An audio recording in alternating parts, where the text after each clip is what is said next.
Ukrainian का कहना है कि इस विस्फोट में 1100 पाउंड टीएनटी के बराबर विस्फोटक का इस्तेमाल हुआ था।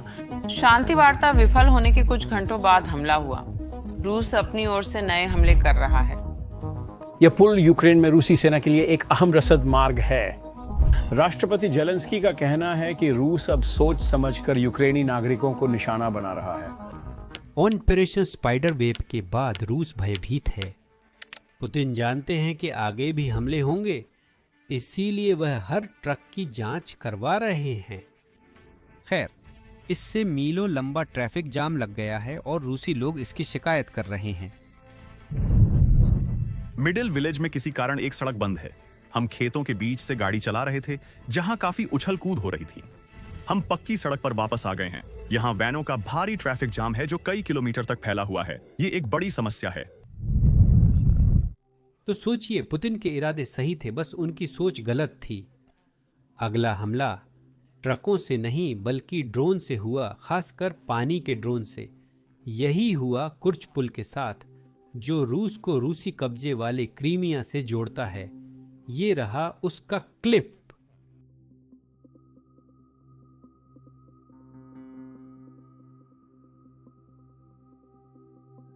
जैसा कि आप जानते हैं, किर्च पुल क्रीमिया में रूसी शक्ति का प्रतीक है। ये पुल कब्जा किए गए क्रीमिया को रूस की मुख्य भूमि से जोड़ता है और युद्ध के लिए अत्यंत महत्वपूर्ण है। रूस दक्षिणी यूक्रेन में अपनी सेना के समर्थन हेतु इसका उपयोग करता है। वो उस क्षेत्र में अपनी सेना के लिए एक जीवन रेखा है। यदि यूक्रेन उस पुल को नष्ट या अनुपयोगी बना दे तो पुतिन गंभीर समस्या में फंस जाएंगे। ये एक बड़ी लॉजिस्टिकल समस्या होगी।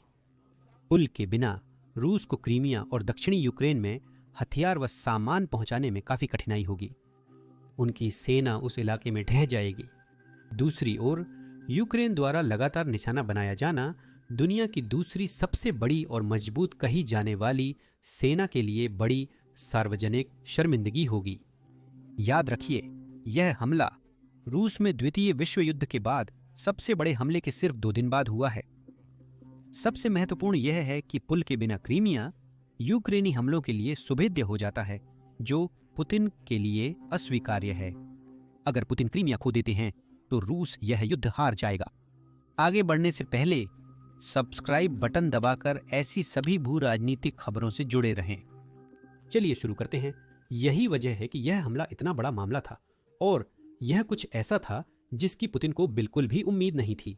यह यूक्रेन द्वारा रूस के अंदर बालाया बेस पर हमले के केवल 2 दिन बाद हुआ और अब वे क्रीमिया ब्रिज को निशाना बना रहे हैं। तो यहां हमले से जुड़ी कुछ और जानकारियां हैं। 2 दिन पहले हुए हमले की तरह इस हमले की तैयारी में भी महीनों का समय लगा और इसमें एसबीयू यानी यूक्रेनी सुरक्षा सेवा शामिल थी।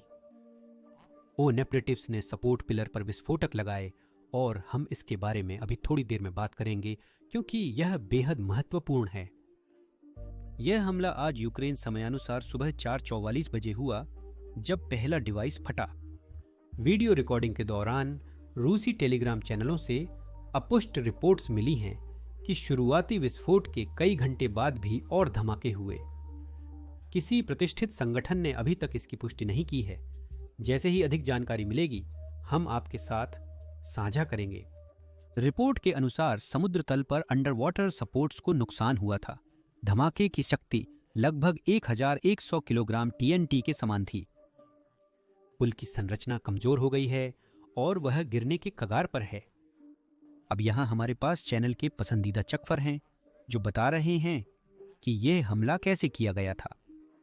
जैसा कि ग्राफिक्स में दिखाया गया है, चार्जेस की प्लेसमेंट से संकेत मिलता है कि यूक्रेन ने पहले से क्षतिग्रस्त पाइल असेंबली को निशाना बनाया या पुनः निशाना साधा। सभी पाइलों का निरीक्षण करके क्षतिग्रस्त पाइलों को बदलना होगा। यह एक जटिल और महंगा काम है। जब पुल की मरम्मत होती है तब उस पर यातायात रोक दिया जाता है। क्रीमिया में प्रवेश और निकास पर प्रतिबंध लगा दिया गया है और पुल पर प्रवेश भी वर्जित है। रूस के लिए यह पुल सैन्य आपूर्ति हेतु महत्वपूर्ण है, जैसा हमने पहले बताया है। उन्होंने पानी के नीचे चलने वाला ड्रोन इस्तेमाल किया है। हमारे पास यूक्रेनियनों द्वारा दिए गए कुछ ग्राफिक्स हैं। ये ग्राफिक्स ड्रोन के पहले सार्वजनिक प्रदर्शन के समय जारी किए गए थे, हमले के नहीं। संभवतः यही ड्रोन इस्तेमाल हुआ था। आप अब अपनी स्क्रीन पर इसे देख सकते हैं। एक ड्रोन की कीमत लगभग 4,50,000 है और यह सब पानी के नीचे रिमोट से चलाया जाता है। इसका उपनाम मारिस का है और मुझे लगता है मैं इसे गलत बोल रहा हूं। हालांकि यह एक मल्टी मिशन लंबी दूरी तक जाने वाले बिना चालक के पानी के नीचे चलने वाले वाहन यूयूवी का प्रोटोटाइप है, जो रूसी युद्धपोतों और समुद्री ढांचे पर हमला कर सकता है। इस ब्रिज में इलेक्ट्रो ऑप्टिकल टारगेटिंग और इंफ्रारेड कैमरे लगे हैं जो कम रोशनी और थर्मल स्थितियों में वीडियो प्रदान करते हैं, और नेविगेशन और सैटेलाइट अपलिंक भी हैं। यह इलेक्ट्रिकल मोटर्स का इस्तेमाल करता है जिससे इसे कम शोर वाली प्रोपल्शन मिलती है। अब मैं स्ट्रक्चरल इंजीनियर नहीं हूं, लेकिन ऐसा लगता है कि यूक्रेन ने अपना टारगेट बहुत सोच समझकर चुना है। यह सिर्फ एक रैंडम पिलर नहीं था, बल्कि एक बहुत ही महत्वपूर्ण पिलर था जो अपने आप में काफी नुकसानदायक था। जितना मैं समझता हूं वह एक लोड बेयरिंग पिलर था, जिसका मतलब है कि रूस अभी उस पुल का इस्तेमाल करने से डर रहा है। सारी ट्रैफिक रोक दी गई है और रूसी प्रचारक इस हमले पर ऐसे प्रतिक्रिया दे रहे हैं। खासकर जब ये हमला रूस के इतिहास के सबसे बड़े हमलों में से एक के सिर्फ 2 दिन बाद हुआ है। अब मैं चाहता हूं कि आप लोग आवाज में गुस्सा महसूस करें, इसलिए हम इस क्लिप को डब नहीं करेंगे। क्या अब हम ये सब बकवास सहेंगे?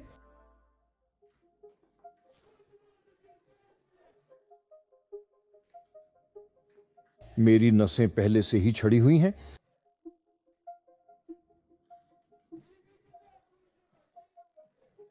साला जोश, साली है जल।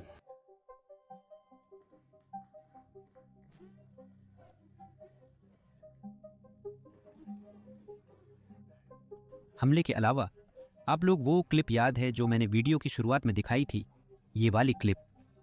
तो सोचिए, वो क्लिप एक रूसी कैमरे से आई थी जो क्रीमिया ब्रिज पर लगा हुआ था। इसका मतलब ये है कि यूक्रेन न सिर्फ ब्रिज पर हमला कर पाया है, बल्कि उन्होंने रूस द्वारा उस ब्रिज की सुरक्षा के लिए लगाए गए पूरे इंफ्रास्ट्रक्चर को हैक या कम से कम एक्सेस भी कर लिया है। इस बात के अलावा कि ब्रिज के सपोर्ट पर हमला मिस हो गया, जो चीज और ध्यान खींचती है वो है दुश्मन की वहां लगे वेबकैम्स तक फ्री एक्सेस। एक सैन्य सूत्र ने रूसी टेलीग्राम चैनल पर लिखा कि संभवतः उस रणनीतिक स्थान की पूरी वीडियो निगरानी प्रणाली से समझौता हुआ था, और यह कब से चल रहा था यह किसी को पता नहीं। पिछले सप्ताह रूस की खुफिया एजेंसियों को और भी नाकामियों का सामना करना पड़ा। दरअसल सोमवार को शुरू होने वाली वार्ता से पहले वे एक बड़े हमले की योजना बना रहे थे।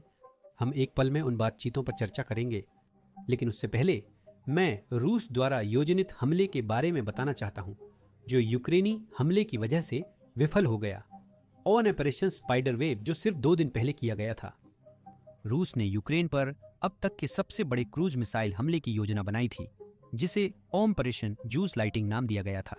इसका उद्देश्य अगले दिन इस्तांबुल में यूक्रेन को मजबूर करना था।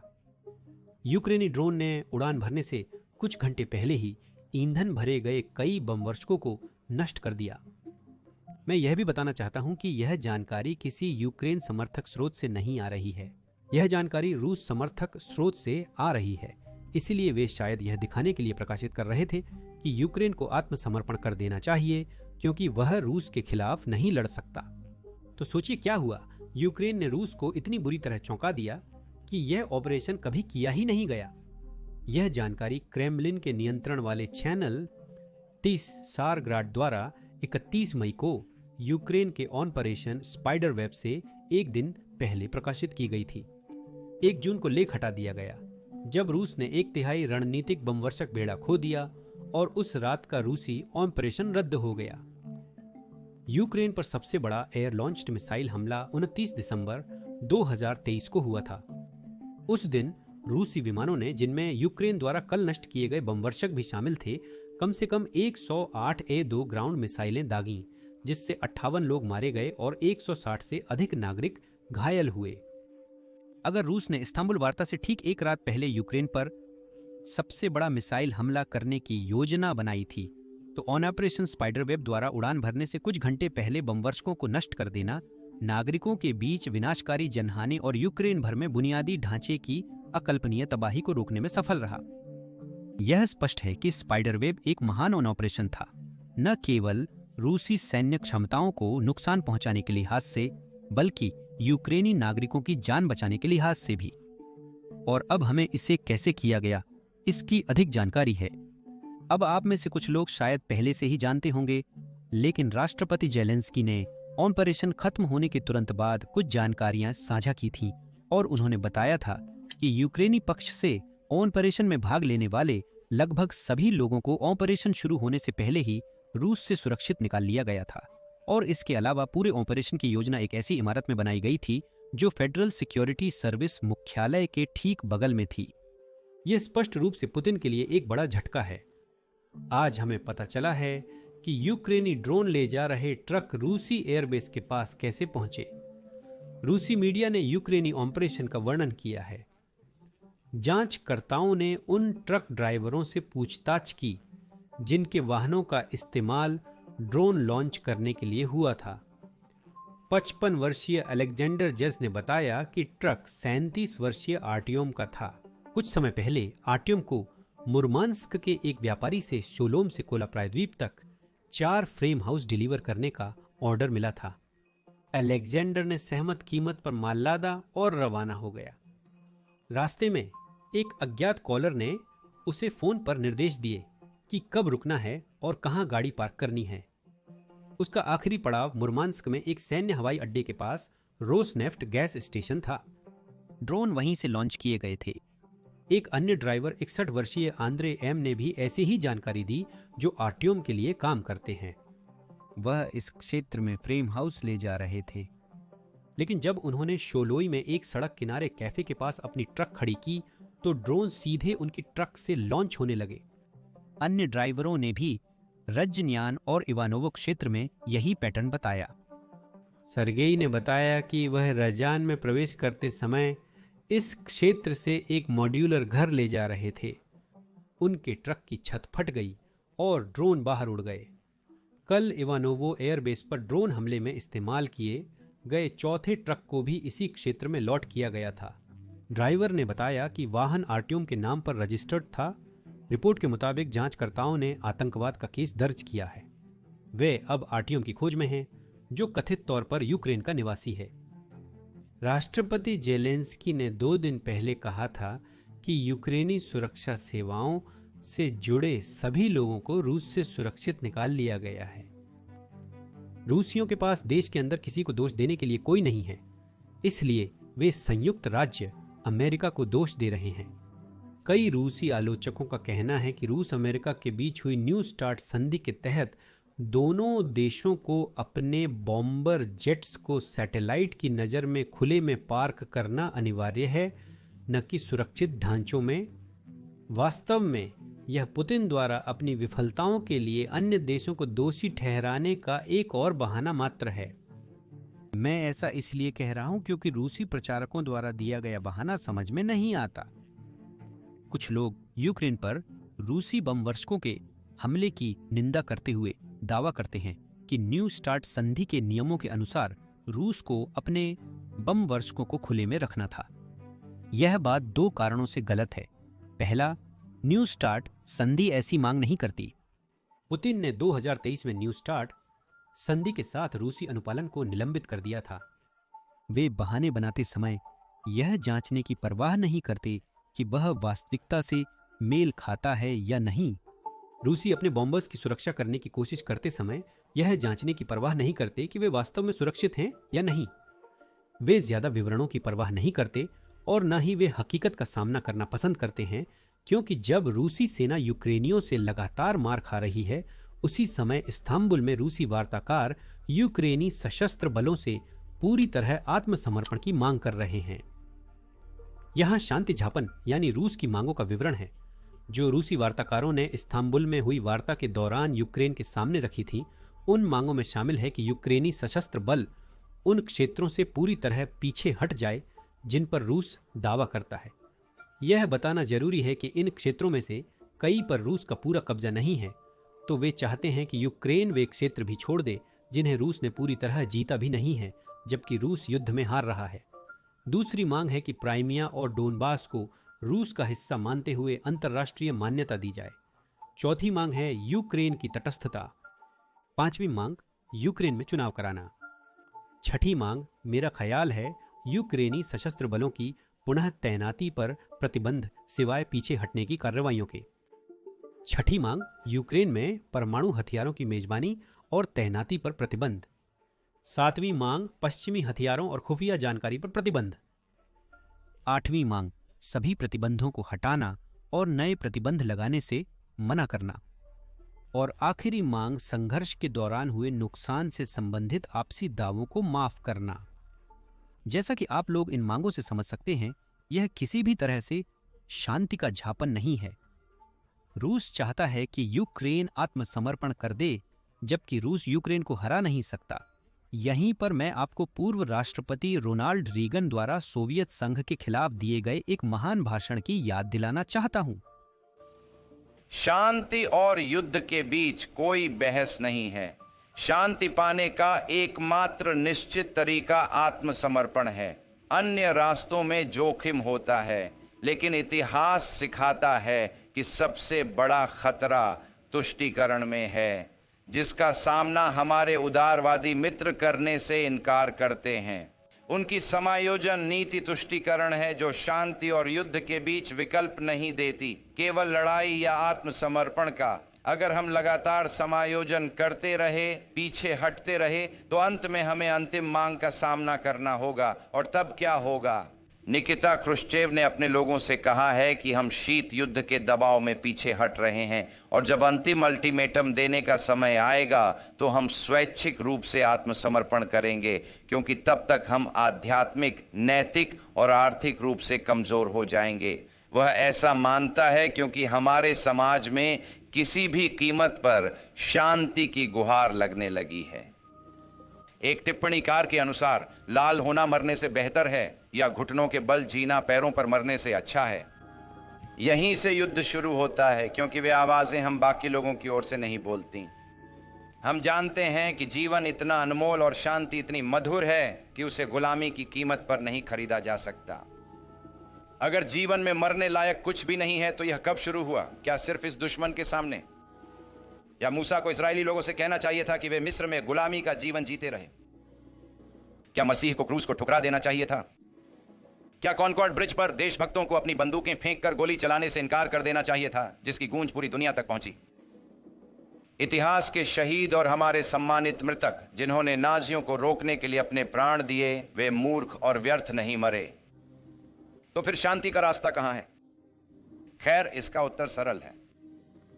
हम दोनों में इतना साहस है कि अपने दुश्मनों से कह सकें, एक ऐसी कीमत है जो हम कभी नहीं चुकाएंगे। एक सीमा है जिसे वे पार नहीं कर सकते। अंत में मैं आपको रूसी मीडिया की कुछ संतोषजनक प्रतिक्रियाएं दिखाना चाहता हूं जब यूक्रेन ने रूसी एयरबेस और बॉम्बर्स को नष्ट किया। ये रही। हमारे देश पर यूं कहें हमला, हमारे मुख्य बुनियादी ढांचे और परमाणु ढांचे पर हुए धमाके और हमले एक व्यवस्थित परीक्षण है, ताकि देखा जा सके कि हम कब तक इसे सहन करेंगे। यह परमाणु युद्ध की तैयारी और परमाणु त्रयी को निष्क्रिय करने के अन्य परीक्षण के तरीके हैं।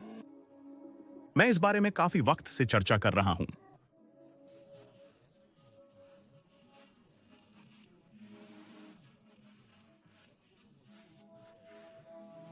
पेशेवरों में इस विषय पर लंबे समय से चर्चा जारी है। ये नया नहीं है, पर अब शुरू हो चुका है। अब हमें फिर से आकलन करना होगा कि हमारी परमाणु त्रयी इन तरीकों से कितनी सुरक्षित है। हमें कानूनी ढांचे में जरूरी बदलाव भी करने होंगे। मंत्री व्लादिमीर पुतिन तरीकों का उस पर प्रभाव और शायद कुछ और सुधार लाना आवश्यक है, क्योंकि वे बस जरूरी हैं।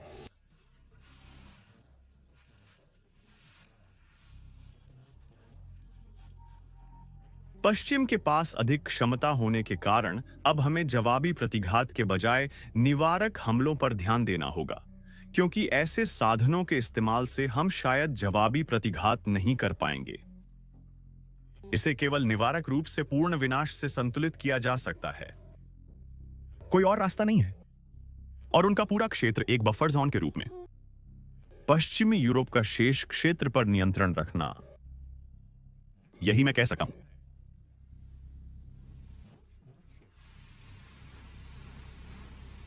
और पूरे क्षेत्र में, सुरक्षा क्षेत्र और पूरे पश्चिमी यूरोप के क्षेत्र में बाकी सब कुछ का नियंत्रण, यही मैं कह सकता हूं। शेरी ने लिखा है कि वीडियो सेना के भर्ती किए गए जवानों द्वारा फिल्माए जा रहे हैं जो हाल ही में हुई घटनाओं से संबंधित हैं। क्या हम इस भर्ती किए गए जवान को गोली मारकर सजा दे सकते हैं? इस गंदे आदमी को बाहर निकालो और उसे पूरी पलटन के सामने गोली मार दो, क्योंकि वह मातृभूमि का गद्दार है जो बस दुश्मन के हित में काम कर रहा है। ये ट्रक यहां से कैसे निकल गए? इन्हें किसने जांचा है? सिर्फ यही वाक्य, मुझे नहीं मालूम था कि ट्रक में क्या था। आपने इसे कहां से उठाया और किसने लोड किया, यह मुझे नहीं पता। बिना देखे ही इसे ले जाया गया। तुमने अंदर नहीं देखा? कागज मिले पर खोले और दिखाए नहीं। बेवकूफ मत बनो। निरीक्षण बिंदुओं, वजन जांच से कैसे गुजरे, चौथे साल में यह सब कैसे हुआ, इसकी जिम्मेदारी किसकी?